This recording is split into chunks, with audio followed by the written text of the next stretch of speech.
Hi, good evening, welcome. Thank you all for joining us tonight for the Meet the Artist event in conjunction with the JEONG Portfolio Project. For those of you who don't know me or seeing me for the first time, Dave Kim, co-founder of Korean American Artists Collective. We started last year at the height of BLM. We felt like we needed to respond, but specifically as Korean American artists. And so we organized, and with the help of actually many of you who are here today, we raised 10K for engaged organizations. And then we did it again in November for voting rights organizations. And then Atlanta happened, and then it hit really close to home. And that's when the JEONG Project was born. So I think I could say for myself, KAAC has come a long way. It's been almost a year now, and it's become a real community and a hub for Korean American artists and allies alike. I've made new friends. I even partook in my first IRL art show with some of you as a direct result of the connections I made through the organization.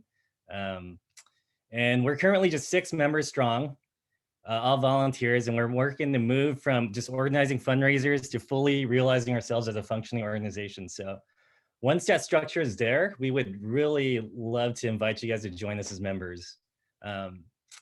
And just a quick note, the music you're hearing is by Joyce Kwan, and it's from her album, Dream of Home. And with that, I want to introduce you to Steph Rue, my co-conspirer and co-founder of KAAC. Thanks, Dave.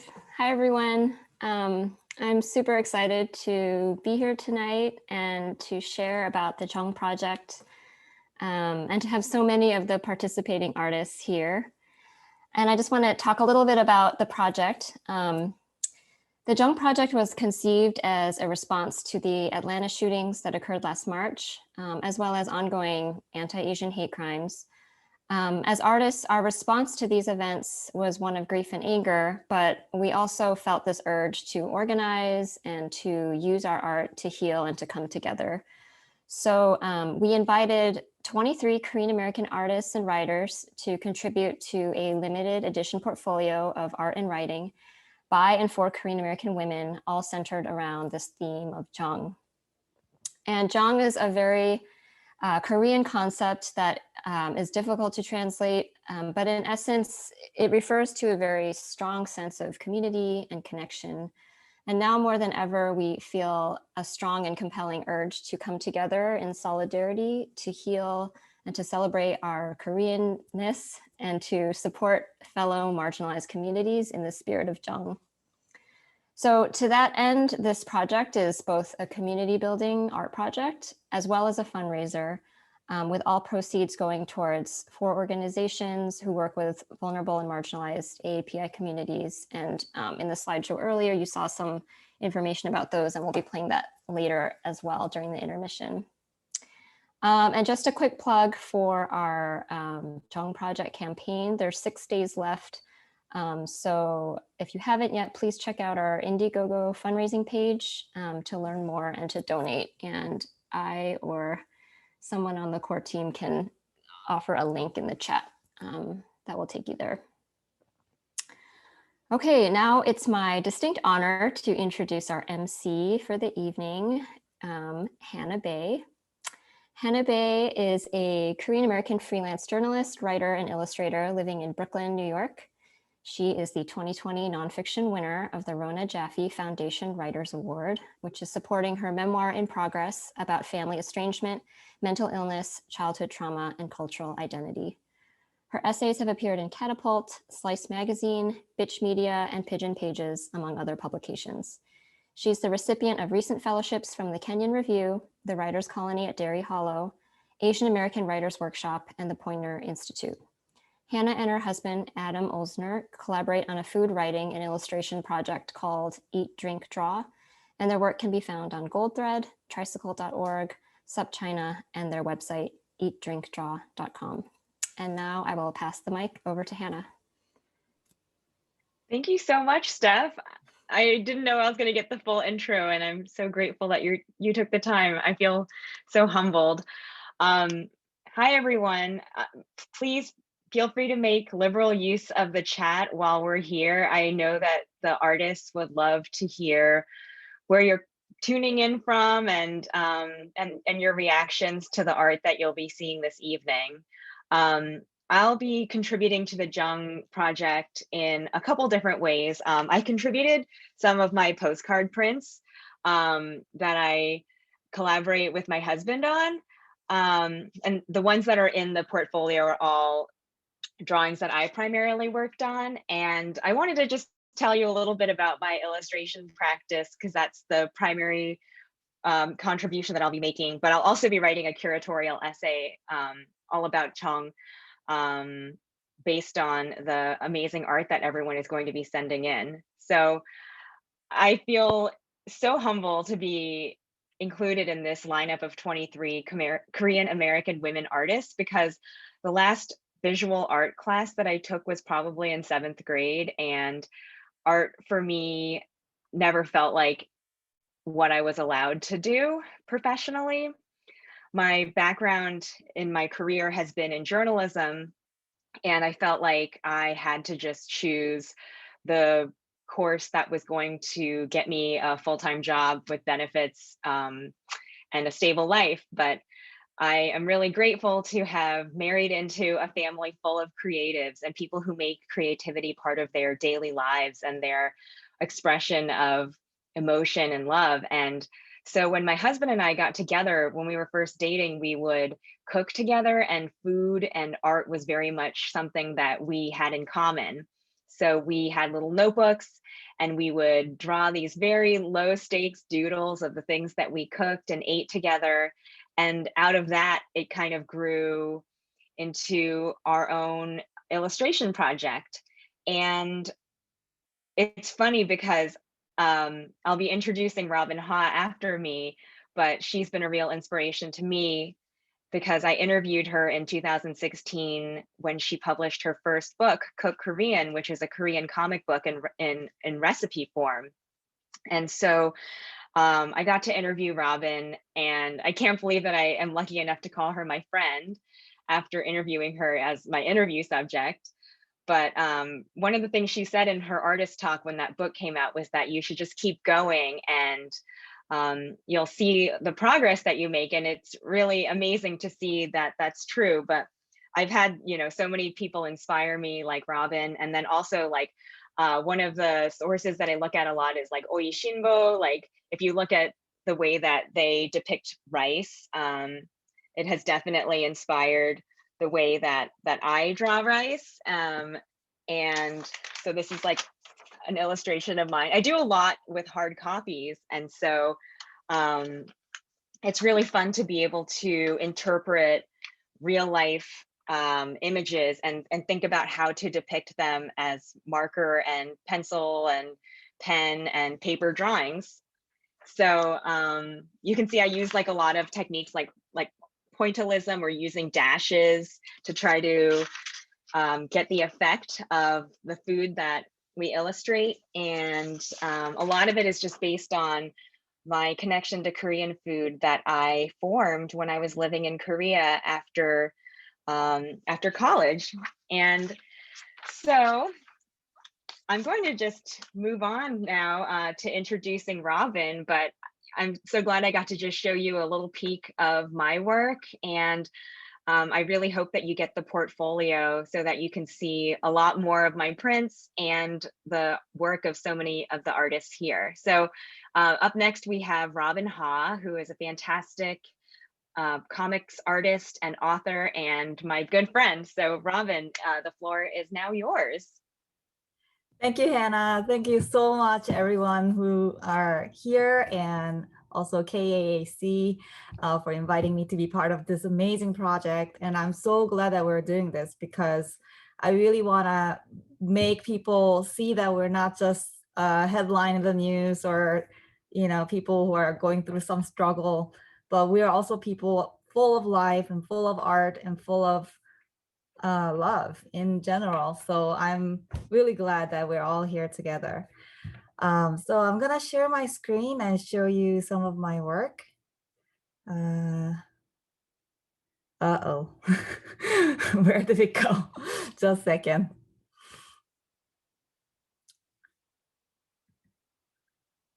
All right.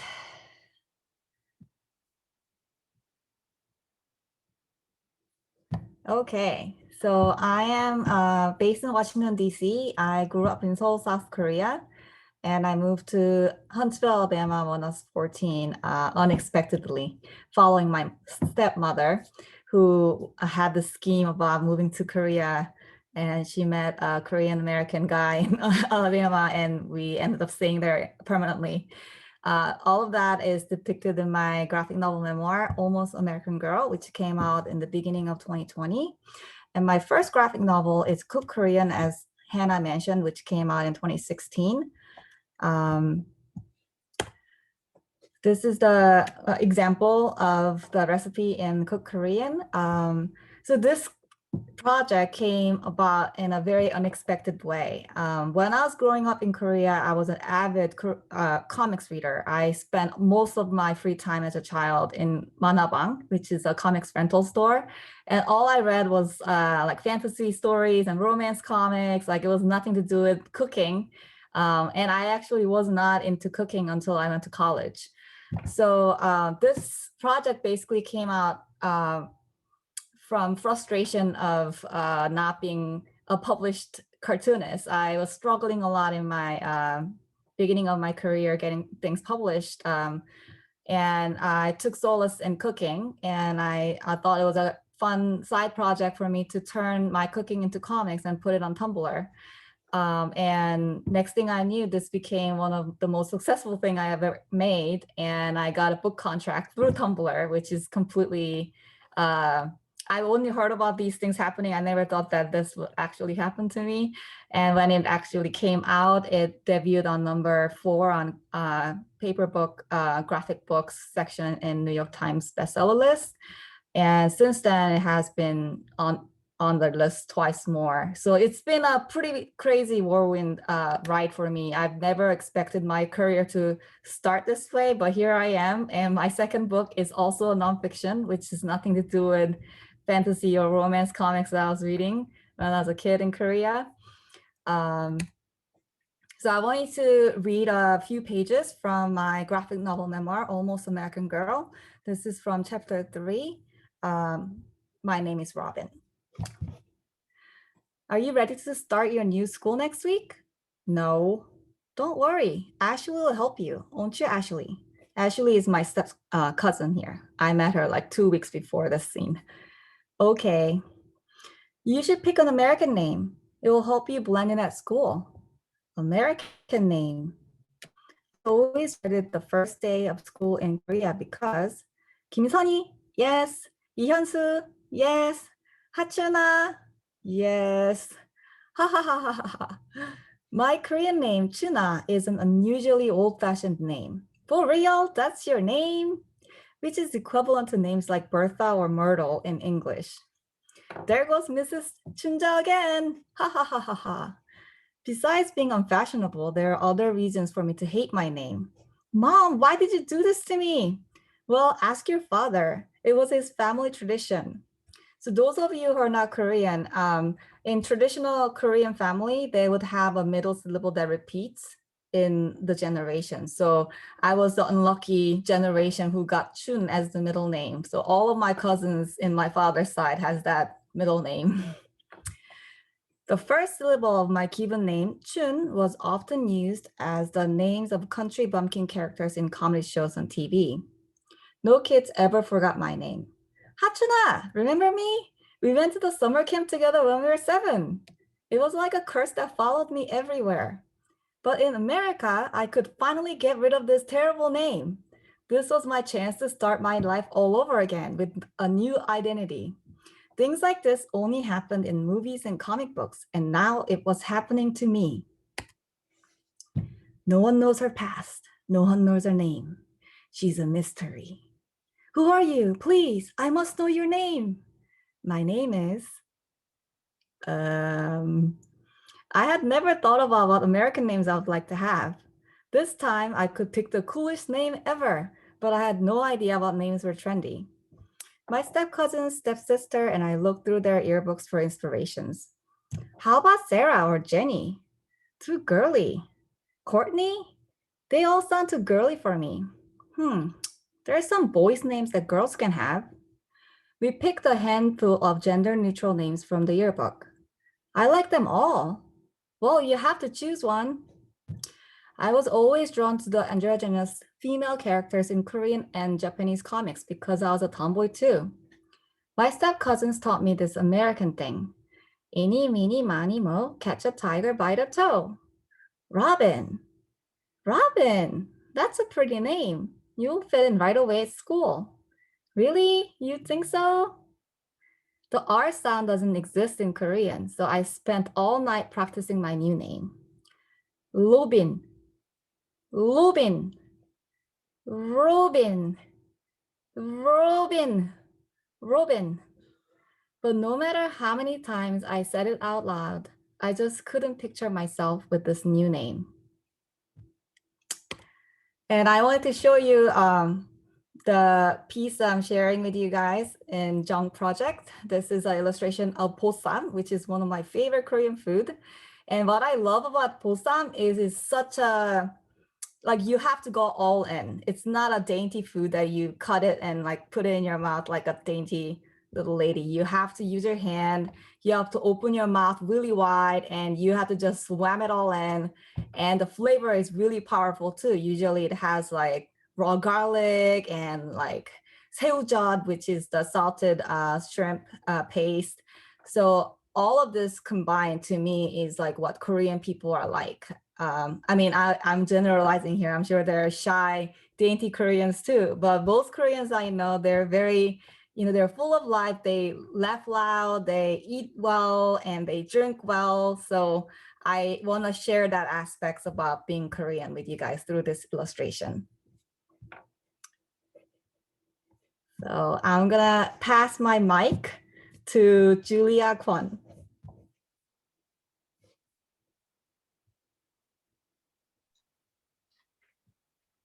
Thank you, Robin, for that delightful reading. That was really enjoyable. Let me screen share.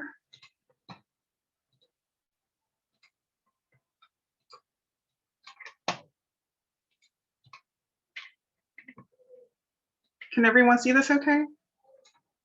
Awesome. All right.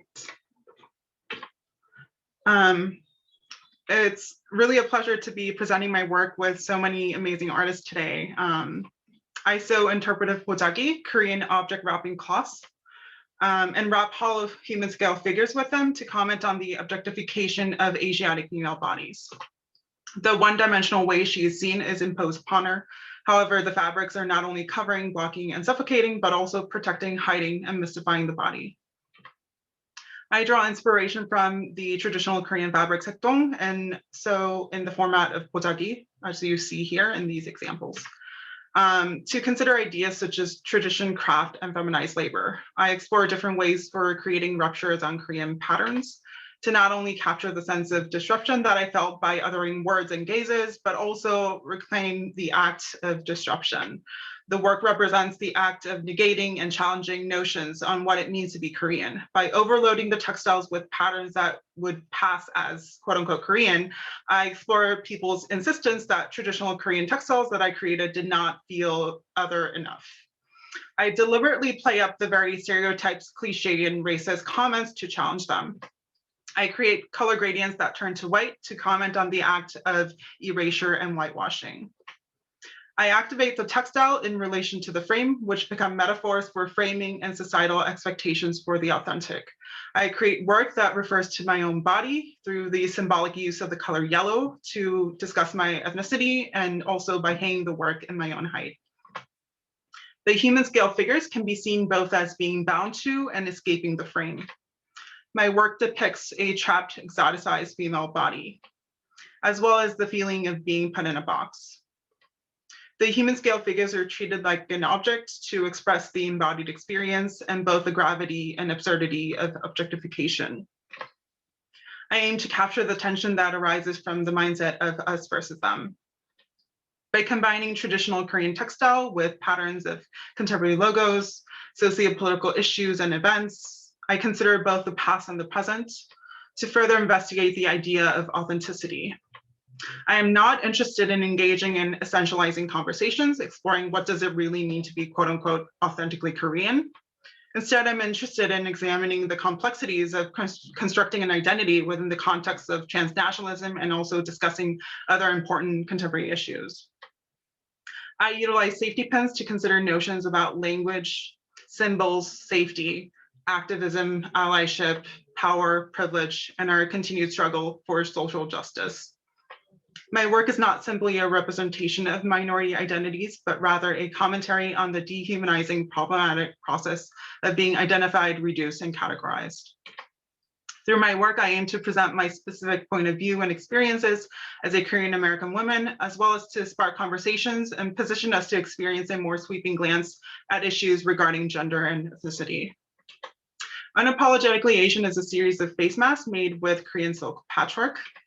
The work responds to the fact that early preventative masks worn, especially by Asian people, have largely been perceived as an unnecessary overreaction, a proof of illness, or an open invitation to commit hate crimes during the COVID-19 pandemic. I draw inspiration from traditional Korean patchwork jogapgo to unapologetically celebrate my ethnic identity and confront the startling increases in COVID-19 related xenophobia and anti-Asian racism. Supporters of the project became active participants as they wear the mask in solidarity, discuss the project with others, and bring awareness to the experiences of Asian people, as well as other marginalized communities disproportionately affected by the COVID-19 pandemic, as well as systemic racism. I also explore community, solidarity, and personal relationship building through various collaborative projects, such as collective quilting. You can learn more about my work on my website. But lastly, I wanted to show some images of the work I'm creating for the portfolio. These are small-scale silk bojagi that are created to express the idea of JEONG. The work represents warm regards for others, a sense of community, and the spirit of generosity. Thank you so much. And next, up next is Hannah Yoon.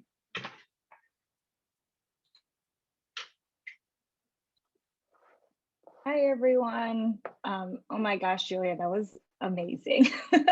Yeah, thank you so much. It's so great to be here with everyone. I feel like I'm in like really amazing company. So I'm a freelance photographer based in Philly. I'm originally from a small city outside of Toronto called Waterloo, Ontario. And so I'll just share a bit of my work.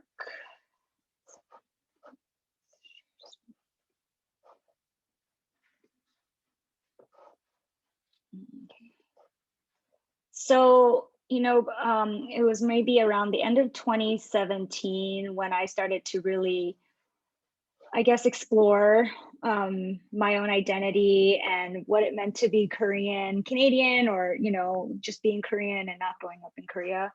And I was also questioning the lack of representation in a lot of media spaces. And so I just wanted to make portraits for my Instagram and just to intentionally flood people's feeds with more Asian faces. And so these are just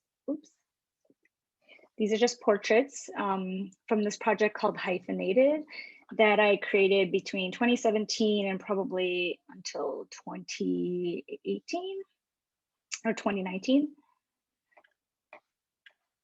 And so this really helped me a lot. I think growing up, I didn't really think about what it meant to be Korean or Asian. I grew up in a predominantly white city. And so it wasn't something I thought about much until I started working in the photography space. And I wasn't seeing a lot of like stories on people like me. And I really wanted to start exploring. So this is kind of, I guess, the beginning of my journey when it comes to taking more ownership of the work that I do and feeling more connected to the work that I do. So these are a few portraits. And I met a wide range of folks. This is also, an introduction to meeting a lot more folks within the adoptee community, which again, like growing up, I just never thought about it. I was one of the very few Koreans, so I just didn't even think about that experience. So this project opened up a whole nother a community for me as well, and has been a great learning process.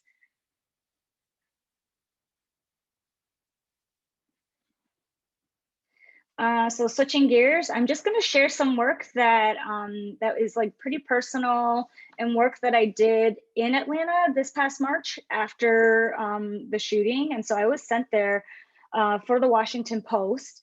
And what was amazing about this opportunity was there wasn't any guideline. I was just told to go to Atlanta and cover and like kind of document what people were feeling and thinking after this experience. And so it was published in the Washington Post, and it was probably the first time where an editor and an outlet gave me the creative reins to photograph, you know, the way I wanted to and whatever I was feeling. And this was really important for me to be in touch with my feelings, because I remember the next day after the shooting, I woke up thinking like, I have no idea what I'm thinking or feeling. I don't know if a lot of others felt like that, but I felt pretty disassociated. And so it was actually like a very, in some ways, healing process, also just like opened up so many thoughts. And so I'm going to share some work that wasn't published, and so it's really exclusive for whoever's in here. It's just kind of like all the outs from that time, and it's all in chronological order, so you'll kind of see, I guess, like what I was thinking, or maybe what I was. Sometimes I wasn't really thinking, I was just taking pictures and kind of seeing what was happening in front of me. One of the best things from this time was also meeting so many folks from the Atlanta area and how welcoming everyone there was. And I think that's one thing I'm learning, especially recently, like despite all the things that are going on within to the Asian community, I also feel a strong sense of solidarity. I mean, like this portfolio project, I guess, wouldn't really exist. And I love that the response is to come together. So that's a bit of that. And then my last bit of work.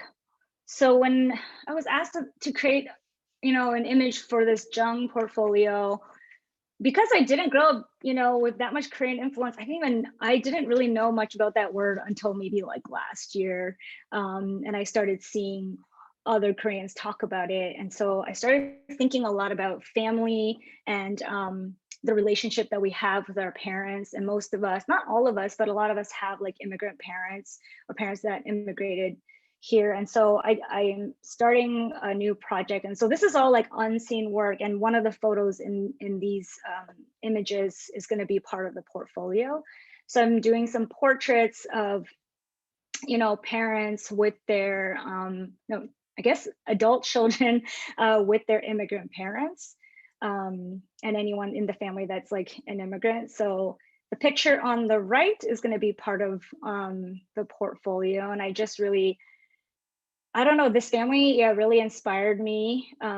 Just hearing about all that they've gone through, and also just how much respect that they have for the, you know, people who came before them. They really talk so highly about their grandparents and their parents. And so this is an ongoing project right now. And so I'll just show just one more image, how I'm also photographing, like, you know, using old photographs to also show where people are now. Thank you so much. You can find me at hanloveyoon on Instagram or hannahyoon.com. And next up is Cha. Hi. Oh my goodness, Hannah, thank you so much. I feel so lucky to have been able to see those exclusive photos. Wow. Okay, let me just share my screen. Oh, that one.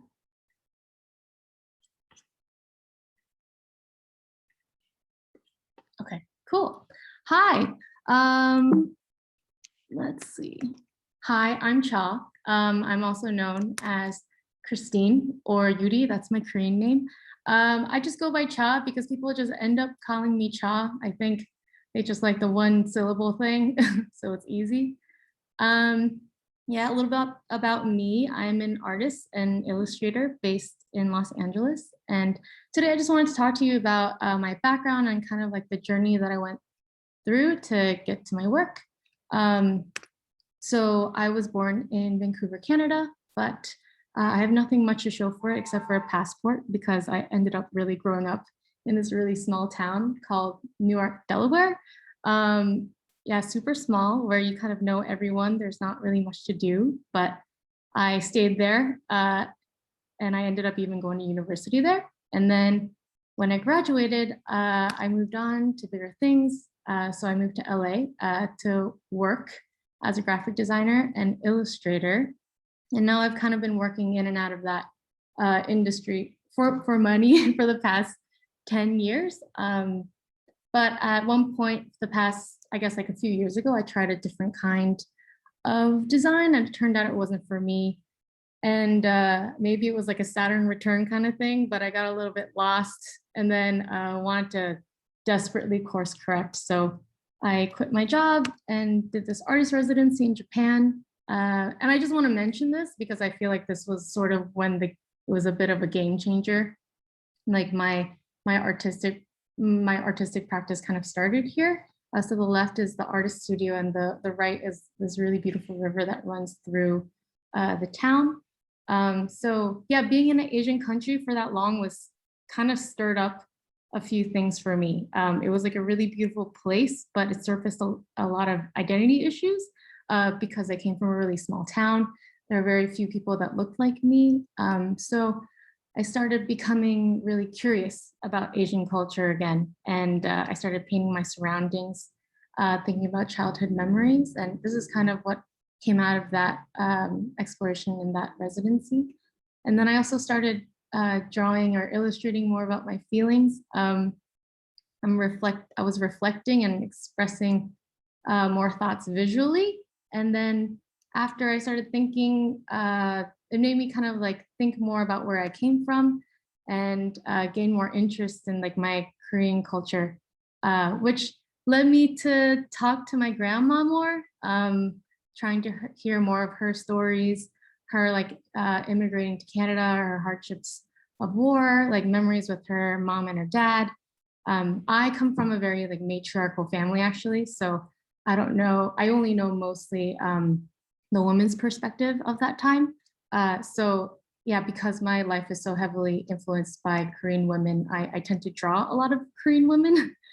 And I like to work with a few mediums, but predominantly I do work mostly digitally, and then also with acrylic paints.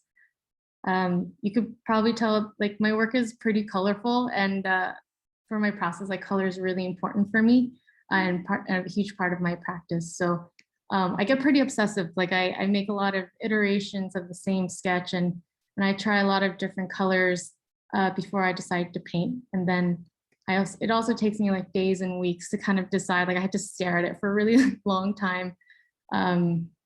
Yeah, and so yeah, I feel still pretty young in this artistic journey, but there's still a lot of unknowns, but I know that sharing my grandmother's stories and a little bit of like everyday like Korean American life, it brings a lot of joy for me. So in the future, I hope to keep doing that.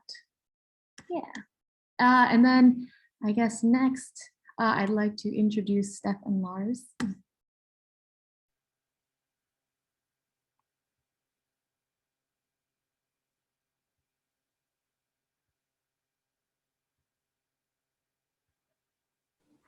Okay, thank you so much, Cha. I am going to present with Lars. We're going to do a joint presentation.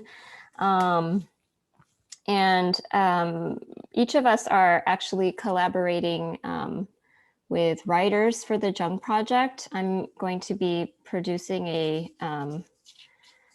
a piece based off a poem by Autumn Choi Wild, and Lars will be printing a poem by E.J. Ko. And so I'm really excited about these collaborations that are happening in the JEONG project. But today we're actually going to share about a collaboration that Lars and I have been working on for the past few years. And we're really excited to share about Hanji edition with you today. Hey everybody, my name is Lars and I'm a designer and printmaker based in Portland. I'm also a researcher and educator focused on the history of printing, typography, and sacred arts in Korea and along the Silk Road. And my name is Steph. I'm an artist and a paper maker. That's me making Hanji in Korea. In 2016, I spent a year in Korea researching Korean book binding, paper making, and printing.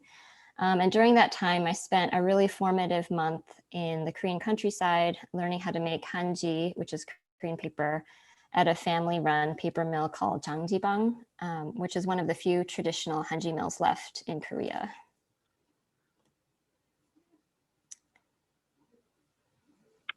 Cool, and this is Master Jang Song-woo of Jangjibang, forming a sheet of Hanji, or Korean handmade paper. And it's made from the inner bark of the mulberry tree. And Hanji is an incredibly strong and versatile material with a history of over 1,500 years. Koreans developed their own unique method of sheet forming, which produces a lustrous and durable paper that was an important part of daily Korean life.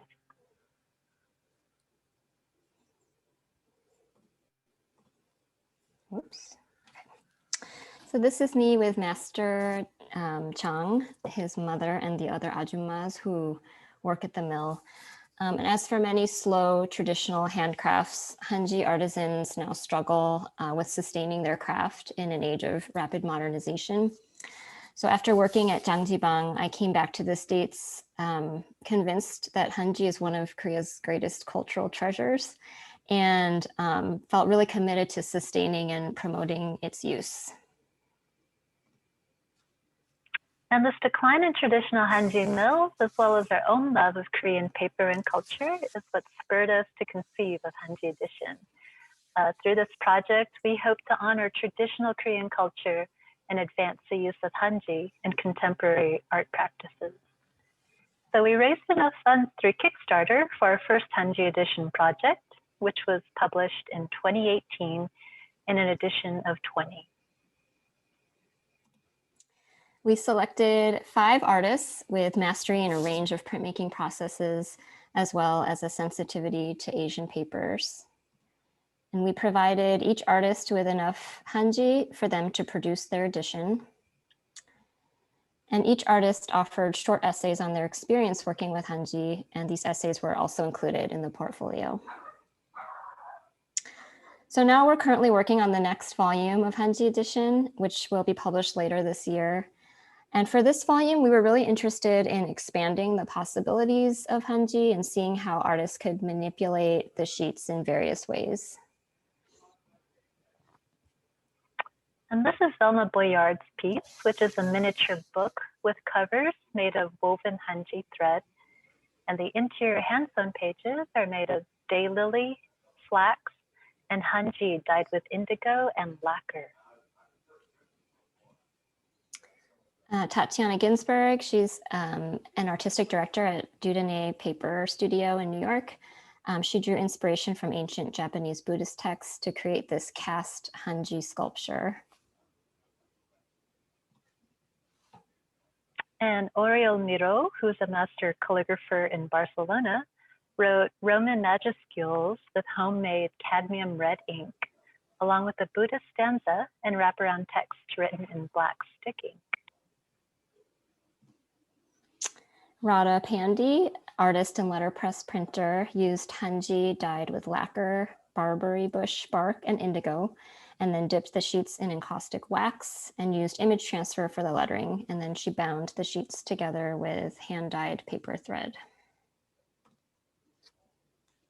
And then finally, Carrie Ann Plank, who's a printmaker based in San Francisco, did a beautiful polychrome woodcut, and she was inspired by data visualization, sound waves, and interference patterns.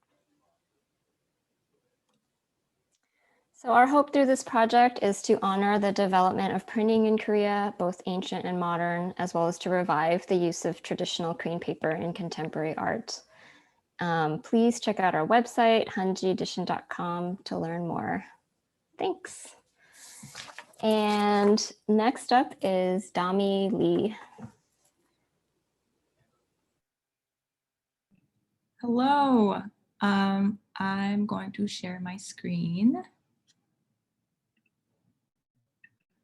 That was really beautiful, Stefan, Lars. Thank you so much for sharing. And I'm so happy to be on the Zoom call with everybody today. I actually just flew in from Korea this morning, and so I apologize if I seem a little out of it, but I was like, I need to be on this call with everybody. So I'm so excited to be here today.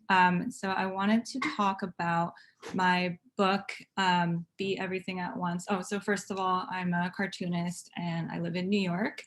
And my family and I, we immigrated to Texas when I was 6 years old. And so this book is basically like a little mini memoir about our immigration story, along with just like my path to kind of how I became a cartoonist.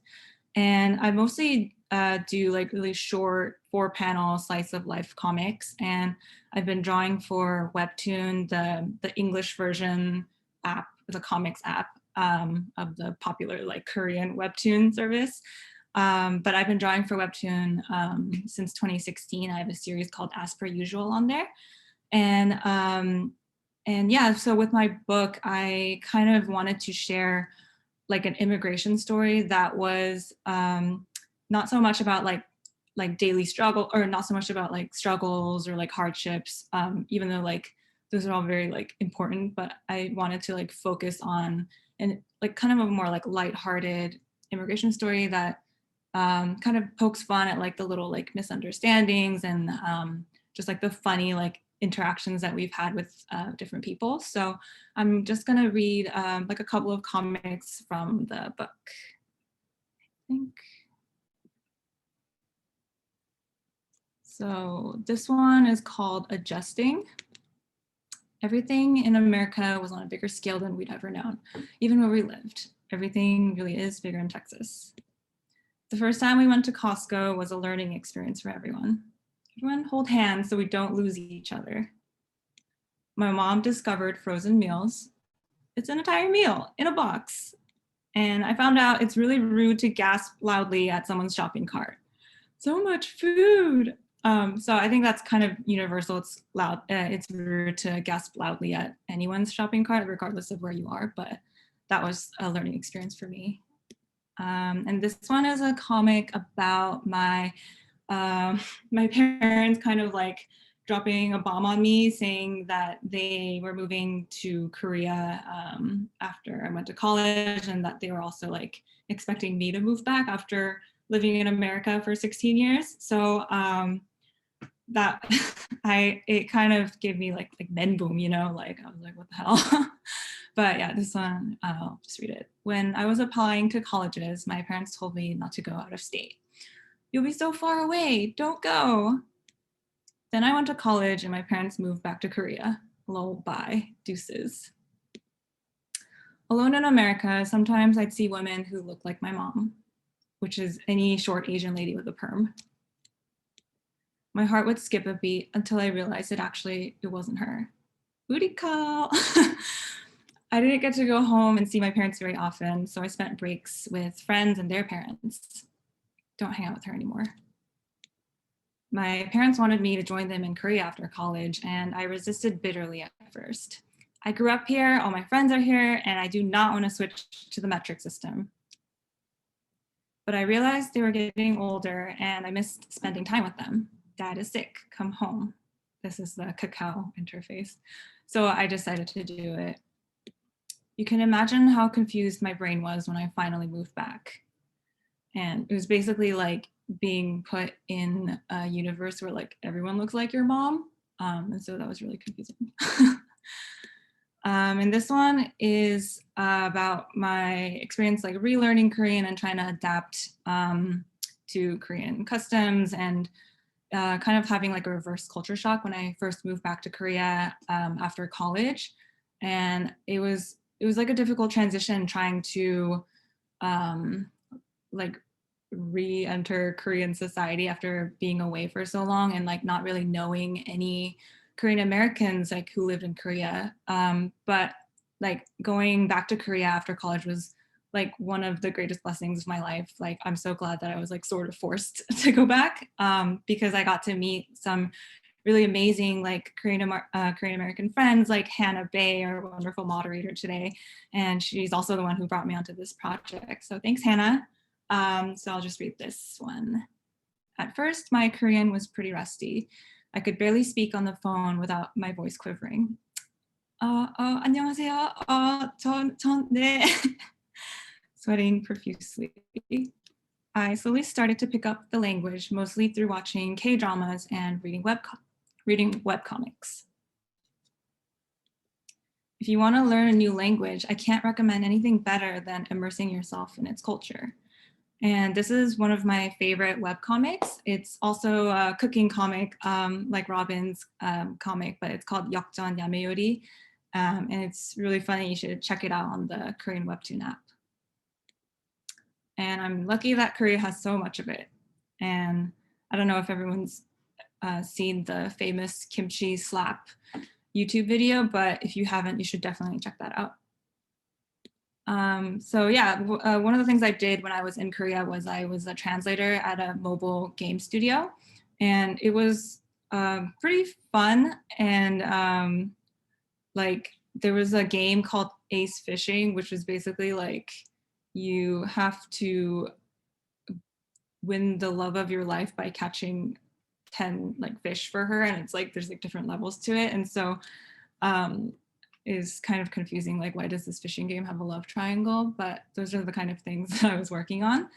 And I don't know why I said it was fun. I mean, it was like new, but actually it wasn't that fun. It was like just a lot of like translating in-game dialogue and like kind of like weird dialogue like this. But I'm glad that I had a chance to do that because right now I am currently a freelance translator for Korean webcomics. I translate them from Korean to English, and these are some of the titles that I've worked on. And I think it's kind of interesting how like it's become like a full circle moment for me where I was translating in Korean, now I'm translating back here, translating Korean webcomics. And so, yeah, that's just some of the stuff that I'm working on right now. And thank you so much to KAAC for having me. And I think we're gonna have intermission. Yes, Dami, thank you so much. It's so cool to see your whole artistic journey and life work come full circle. And God, what an amazing group of artists that we just saw in the first half. We're gonna take a really quick intermission. So it is 8:55 Eastern. So let's take a 5-minute break and we'll meet you here at the top of the hour. So that'll be 6 p.m. Pacific, 9 p.m. Eastern. And so very quickly, we'll take a quick intermission and then we'll see you back here at 6 or 9, depending on which time zone you're in. Thank you.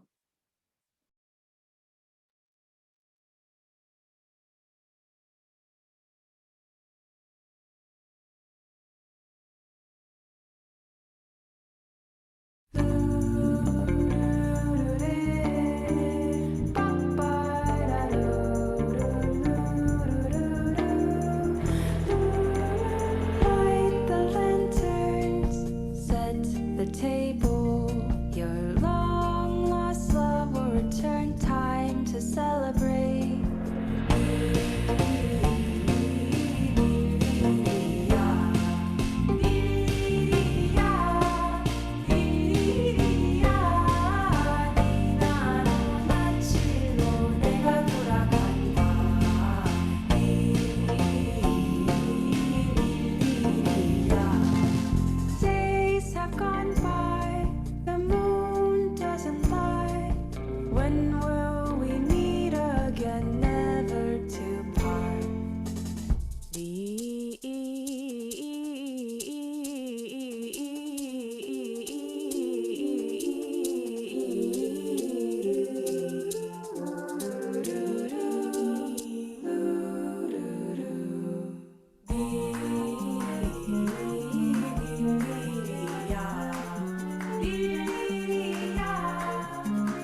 You say you're fine, that you'll be alright. Going through the motions like a mime. You don't want to cry, so you sing. You feel like you'll die, so you ring a friend who says,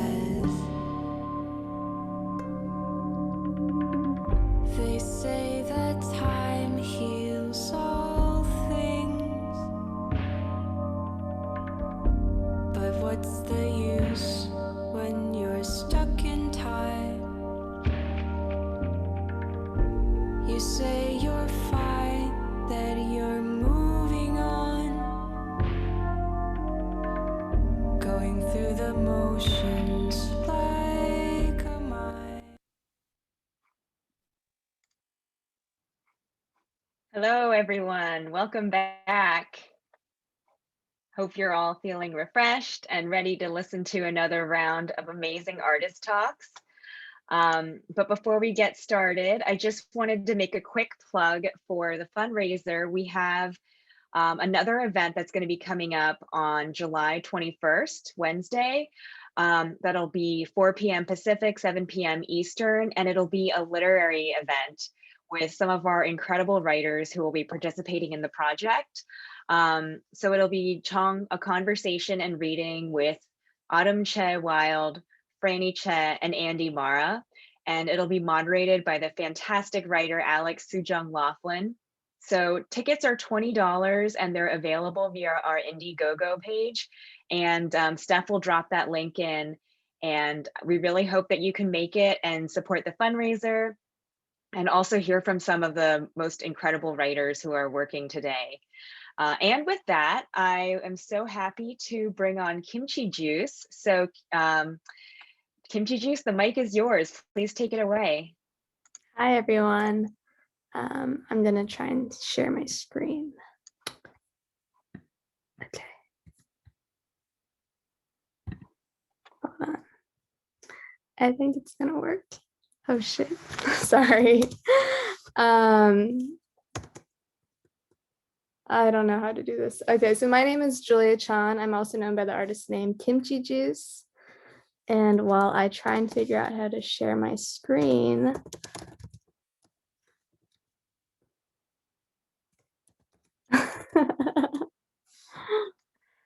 Drew or Steph, do you have any tips? Yeah.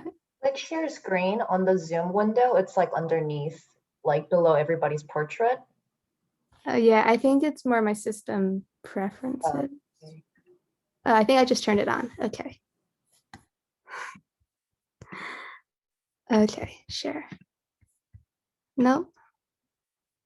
Okay, anyways, I'll just do a little talk and maybe you can check out my my Instagram. It's at kimchi.juice. So yeah, so I'm known by the artist name Kimchi Juice, and I'm a painter and muralist based in DC. I actually just came back from Los Angeles really late last night. I had the pleasure of co-curating an Asian American art show with UPEX Gallery, and I got to meet some of the participating artists for the JEONG project in person, including Dave. And so it's just really nice to be able to make these connections in person. So my work explores the relationship between cultural tradition and its effects on generational identity. As a biracial Korean that grew up in a multi-generational household, I didn't really fit the mold for what it was meant to be an Asian American. I was very proud to be Korean, and the pride was instilled in me by my grandparents and family, but it was made clear to me at a very young age that I was an outsider within my own race.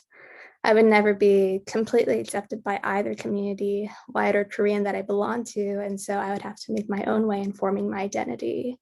So about 5 years ago, in this pursuit of trying to figure out what it meant to be an Asian American, I started painting portraits of Korean women wearing the traditional hanbok dress. And in painting these portraits, I realized that there were very few depictions of Asian women in popular media and art that were coming from the viewpoint and voice of an Asian woman. And being considered a street artist in with that being an Asian, like young Asian female street artist, it was noticeable that artists that did not look like me felt entitled to portraying imagery of our faces and our bodies in their work, and flattening Asian women to stereotypical portrayals of being submissive or a dragon lady. So with this in mind, if you check out my Instagram and look at my work, I simplified my style using minimal lines and shapes to try and convey complex emotions to a subject matter that is too often flattened. Recently, my work has been exploring the evolution of the Korean family. During the pandemic, I started a photo archive project called the Korean Archives, initially a way to preserve the many photos my grandmother kept of her and my grandfather's family dating back to the early 1900s. It has evolved into a submission-based community archive that works to preserve the images and stories of our ancestors. And it's been a really impactful experience for me personally. To have so many submissions from people all over the place with migration stories of Koreans moving to America, Europe, South America, and knowing that we, at the end of the day, we are all Korean. And it really did make me realize how deep the collective bond we share as Koreans run, regardless of the differences we have in upbringing. And I think now more than ever, we need to band together and use our voices and art to bring awareness to issues and subject matters that are important to us. So I am really deeply grateful for the platform that KAA Collective has created for us as Korean American creatives. And I really look forward to contributing to the JEONG project. So thank you. And thank you, Dave, for sharing the screen. Yeah, up next is Ji-Chun.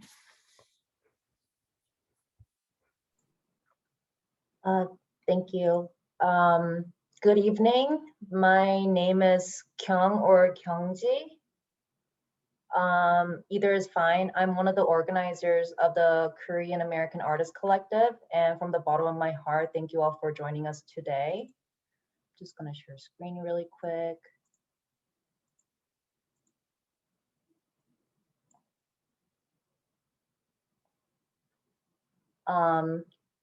I am an illustrator and designer based in New York. I'm originally from Seoul, South Korea, and San Francisco Bay Area. Just a little disclaimer, the opinions that are shared by me today does not reflect the opinion of my employer. Currently, I'm an art director, more specifically a layout designer at the Wall Street Journal. I am also running an op-ed publication on Medium called Aware Journal as the editor-in-chief and creative director alongside my deputy editor, Rachel Zimney. My story starts with my mom. She was a hardworking and passionate journalist. And because of my mom, I grew up having an immense respect for journalism as a whole. But I also really liked art growing up. So my career trajectory has been influenced by these two interests. At the Wall Street Journal, my main job is mostly laying out pages for our print edition for the next morning. I work with editors, photo editors, and graphics editors to make sure the visual representation does justice to all the stories on the page.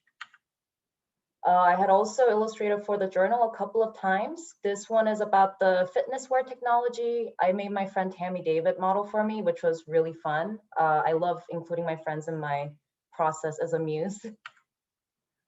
This is another illustration I did for the journal this year. I did this one for a story about how couples who want to adopt don't get the same benefits and support from their employers compared to how they support couples who are seeking other family planning options. So yeah, I love illustration. My goal right now is to become an illustration-oriented art director, foster talent in the industry, and be an industry advocate for my fellow illustrators. And Aware Journal is a personal project of mine that really helps me explore these goals. We've been under hiatus because my life is kind of crazy right now, but this is what I do when I have a lot of time on my hand. At the Aware Journal, I'm most interested in working with writers and illustrators who come from communities that are often misrepresented or unrepresented in both journalism and illustration industry. I want to make it an experiment of how we can use illustration as a valuable tool of journalistic storytelling and engagement. These are some of the stories and illustrations we've published, some of my favorites. And just 2 days ago, my very first art directed illustration was published for Wall Street Journal. Yay! I got to work with Annalise Capocella on this column about how New Yorkers are dealing with unemployment. This was really fun. Outside of the Wall Street Journal, I enjoy working with nonprofit organizations doing interesting community work. This is a recent work I did for Studio Atal, led by the chef Jenny Dorsey. I really like working with her because she has a great vision of combining food and social good. These are some of my personal illustration works. I usually make works that are based on a lot of my internal unpacking of growing up, both in Korea and America as a foreigner. The one on the left is about colorism in Korea, and the one on the right is my imaginary Nike campaign with Hanbok.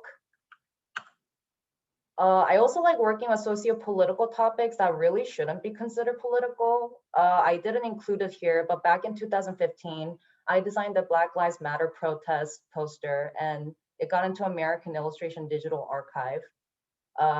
Unfortunately, it caught the attention of a lot of racist people online, and some were upset that an Asian person, such as myself, would publicly support BLM. And someone said something in the comment that really struck out to me, and I quote, "Why is this Asian girl supporting BLM? Is this even real?" And I use this as an inspiration to make more works like these, because I must be doing something right if I'm making, you know, these people uncomfortable, right? But also this was back when BLM was publicly perceived very differently from 2020. And I think as a Korean, it's crucial for me to reflect on what it's like to exist as a non-Indigenous and non-Black minority, especially in a country that is systematically built on anti-Blackness, colonialism, and war. And one on the left on the screen says, Black lives are precious, which is the closest translation in Korean you could get from Black Lives Matter. It's like, the design is based on Hangul calligraphy and like 인감도장, which is like a stamp. I want to explore Black Lives Matter in an interlinguistic context because anti-Blackness is a globalized problem. On the right is a tribute portrait I did to Latasha Harlins, who was a child murdered by Tusunja in 1991. I wanted to honor her with Kenari, which is a very important flower in Korean culture, but also a symbol of hope. Other than that, I make sad comics. This one is about my mother passing away in 2019. It's actually one of my favorite works I've done because it made me see that sometimes the best type of art is what allows us to be vulnerable and open. Anyways, thanks for tuning in. I will hand it off to Rochelle. Thank you, everyone. Wait, how do I stop doing this? Okay. Hi, everyone. My name is Rochelle Uke. I'm a visual artist. And let me get my screen going.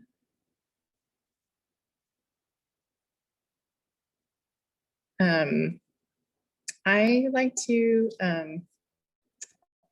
describe myself as the American daughter of immigrants from Japan and Korea. More specifically, I make work from out of that point of view, but more specifically, I'm interested in cultural exchange and the ways that traditions are shared and sort of become commodified and change over time. The vehicle I mainly use for that is folk craft traditions, partly because I'm just like really into process oriented things, and anything that has like repetitive manual labor, somehow that's my jam. I also feel like it's a way to connect to sort of like people and culture in the past. Let's see. So one body of work I do are silhouette paintings, and basically I just pull silhouettes from folk craft paintings and sort of, you know, reorient them in a new way. And this is a painting where I was thinking about how the technology of porcelain sort of was exchanged between Korea and Japan, and just how, you know, it has a really dark, disturbing origin story, but it's also resulted in these two very unique, distinct, and beautiful modern ceramic traditions. Let's see, and then another project is based on the KAAC, the horsehair woven hat worn only by the male aristocracy during the Joseon era. And I basically, I have a bunch of paintings and drawings that depict the weave pattern. And then I've also made some sketches, and these are made using my own hair because I don't know, I thought it would be funny.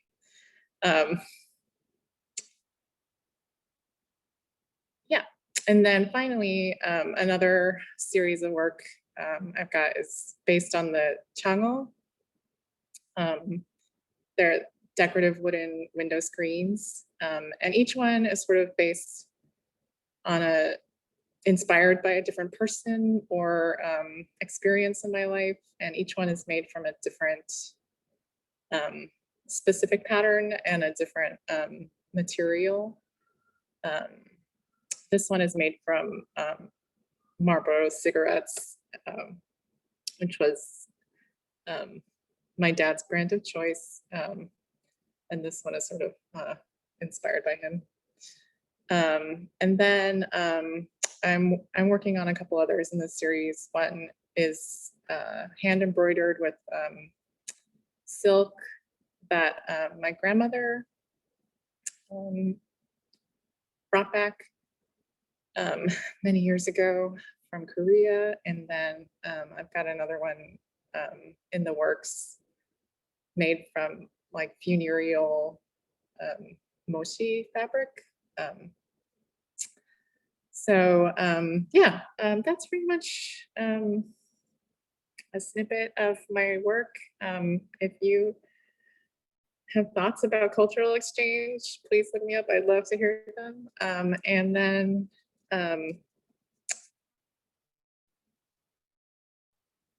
next up is Joni Broker.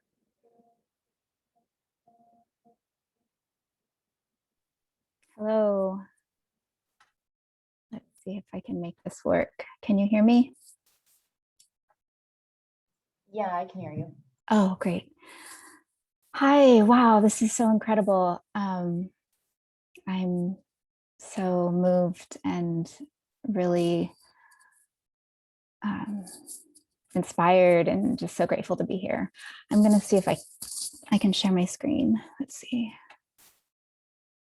So this is kind of where my exploration into the Pojagi style, Jogakbo in particular, work into my hand embroidery began.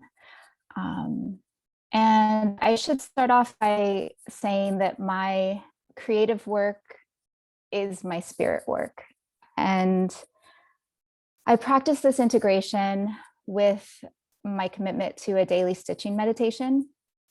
And in that, each stitch becomes an anchor, and any thought, any feeling or sensation that takes me from my presence is acknowledged. And then I just get back to my next stitch. So with this practice, I found that the more I'm able to drop the lines of delineation between my creative work and my perceived rest of my life, the more ease and wholeness that I not only feel, but that I feel I'm able to embody. So in some way with that, I would share that my story is simple, especially when I'm thinking of the meditative state of being and the infinite in that. And that my story is that I belong, you belong, and we all belong. So on a conceptual level, I do a lot of my conceptual work outside of the meditative practice because I really want the meditative practice to be more of an emptiness, more of a presence. And so anything that may come up for me, any working that I might feel pulled towards or guided to, I just label that as also thinking, and I know it'll be there when I get up from my seated practice, and then I will work on conceptual parts of a piece of art when I'm not meditating. And I've always thought of the patches, if you see these in Jogakpo in a style of Pochagi, these would be fabric actually. And I've always imagined those pieces of fabric as many individuals being stitched together. And for this particular JEONG project, I imagine that being with the thread of JEONG. And this can represent all beings, those that have gone before, those yet to come, those present with us today, and those of land, sky, and sea. For me, I began quilting when I was 15 years old. And one of the challenges to this practice was when I became a mother, I just physically didn't have the space to work on either hand quilting or patchwork in the way that I used to. So hand embroidery really provided a space, a smaller space for me to be able to work and kind of tuck away rather than spread out all over the floor of our house. And I've found that in my hand embroidery, the patchwork of fabric is still represented, as you can see here with this piece of mine. This is called Healing and Ancestors. And it's just made up of a repeat series of stitches. So this is meant to symbolize that we are made up of JEONG, both individually and collectively, especially in this piece that I'm going to pull up here that is going to be in our amazing JEONG portfolio. This is going to be a series of 10.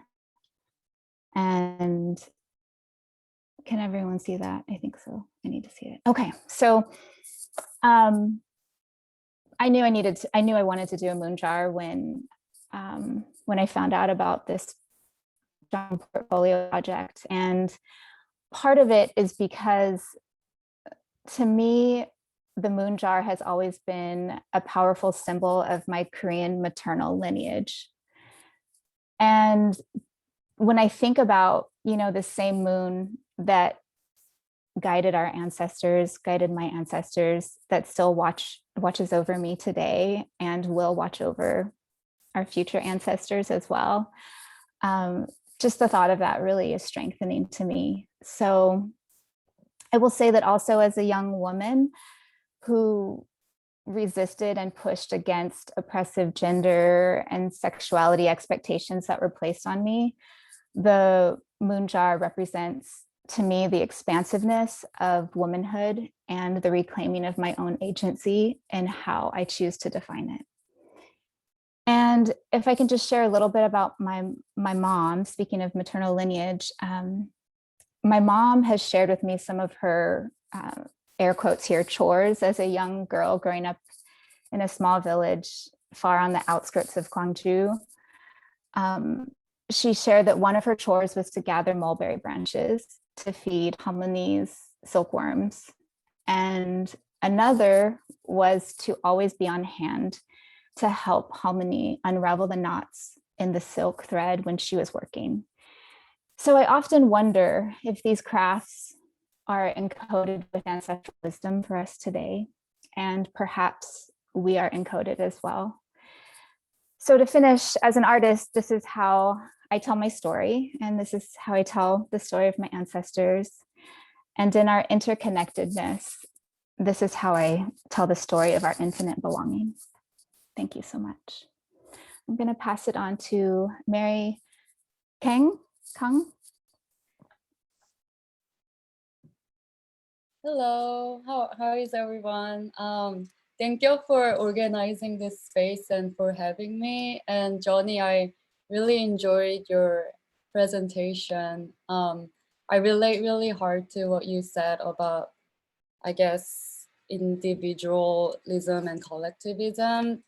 So a lot of my work revolves around that theme as well. Because for me, I'm a 1.5 generation Korean American. I came when I was a teenager to Texas.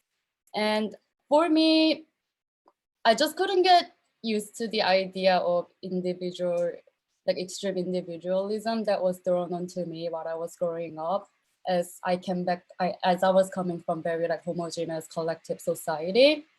And over time, I was starting to see the danger of how extreme sides of both, individualism and collectivism can be. And I also see benefit of both ideals. And so once I came to see beauty in an individual person having autonomy, while still connecting and participating in communal activities and efforts, I felt that I could learn more about how interdependencies can work, both in our own community and beyond, and be in solidarity with other marginalized people of color.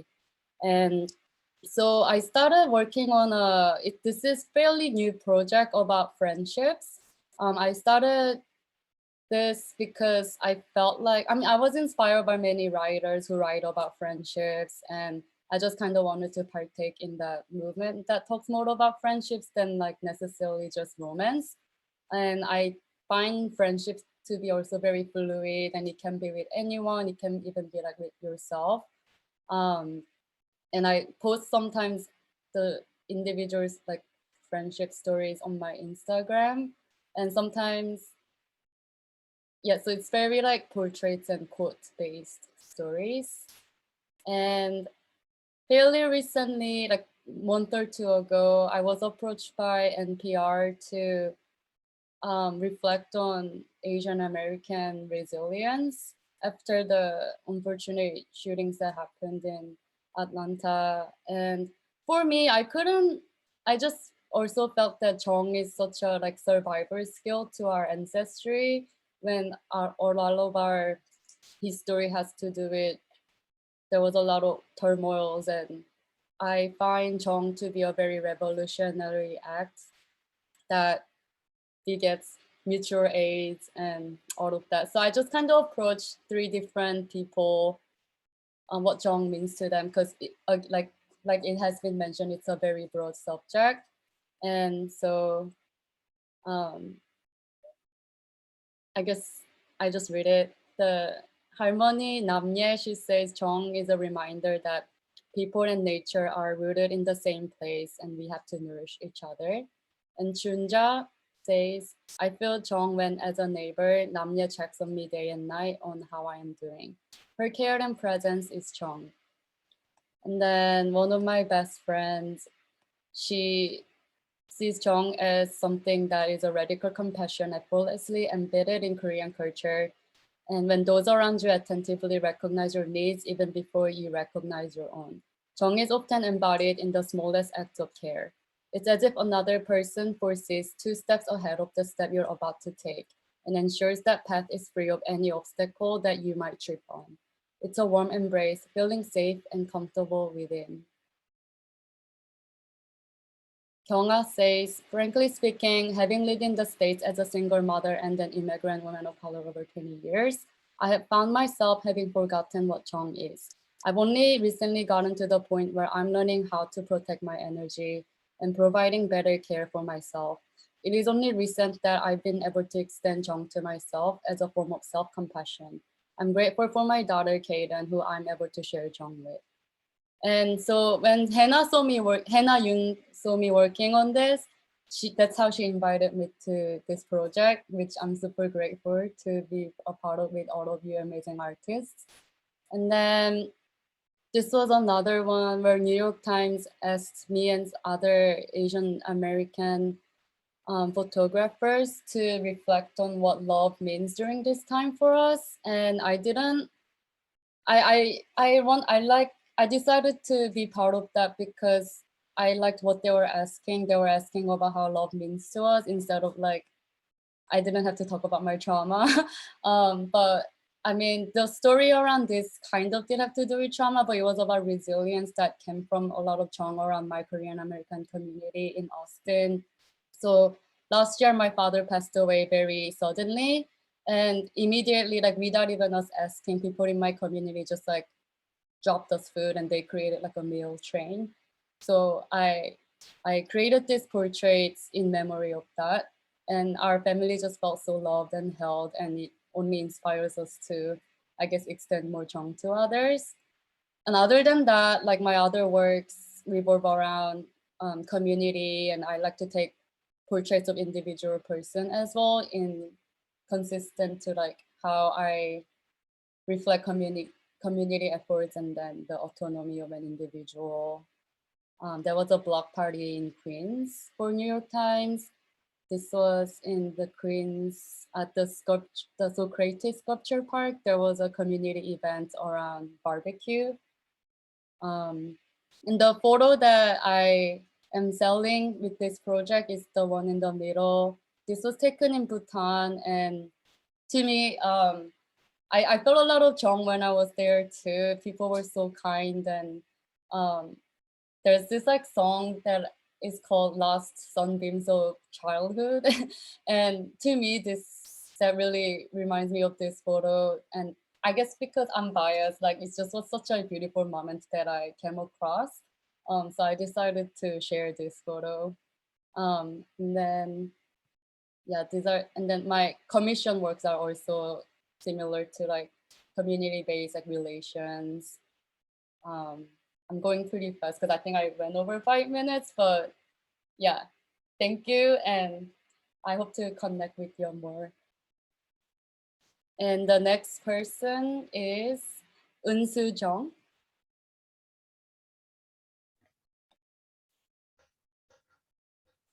I don't know if anybody can hear me. We can hear you. Yay! We can see you. Hi everyone, thanks for sticking around. I know it's late in the East Coast, and I'm really excited to be here. I'm usually always so nervous when I'm talking, and everyone is so good at eloquently speaking about their art experiences, so I'm like really honored to be here. Thank you for inviting me. I think this is my third time being with the KAA. We raised some money for Georgia voting, I think too, as well as the Black Lives Matter. And I'm really glad to be part of this project as well. My name is Eun-soo. I go by Curry Angry on comic. I can probably show you better than try to explain what this is.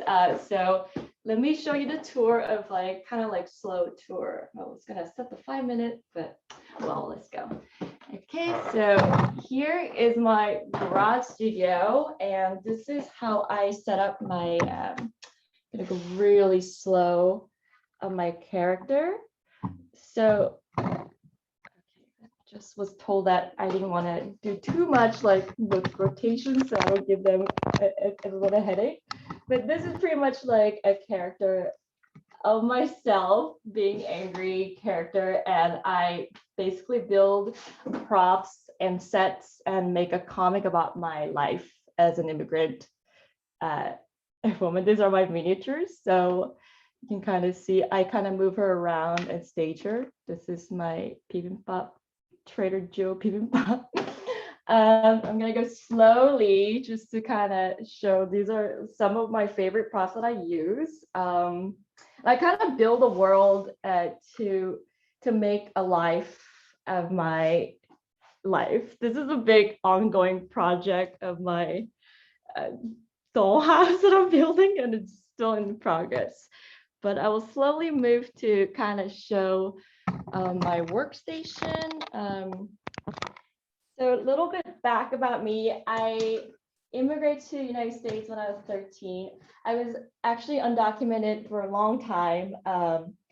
And then I was documented. And if you didn't know, documented is a deferred early arrival for childhood, who got the granted work permits to be able to work and got the temporary protection for 2 years. So I was undocumented, and that was such a strong like shame and fear that I grew up and lived with until an adult. And when 2016 hit, this was before DACA was passed through, I was just like suffering a lot of anxiety and depression. And that's when I started like making a character that was just like angry. And so this was like my original sketch of my character. And then from there, I kind of built a puppet. This is my first sad puppet that was falling apart. And from there, I kind of experimented a lot of different ways to like build it where I can like move around this character. And inside there's like a wire and foil and a bunch of like weird materials. And I've coated with liquid text called balloon rubber. And that helps like becomes like a skin. And from there, I just kind of built to more like a actual character looking that you just saw earlier. But that's where I started, and I made my first zine. And from there, I kept going and kept going. This is 2016 and 17, 18. So, and I finally made it to number 10, which is gonna be part of, which is a part of the JEONG's project. And this was such a like a historic like milestone for me to get to number 10. It just took a lot for me to like process my feeling and how I feel about this experience living in the United States with all this, the feeling of just being like never belonging to this place. And I had a really hard time connecting to even Asian American, even though I was Asian, because I just never saw a lot of undocumented Asian American before.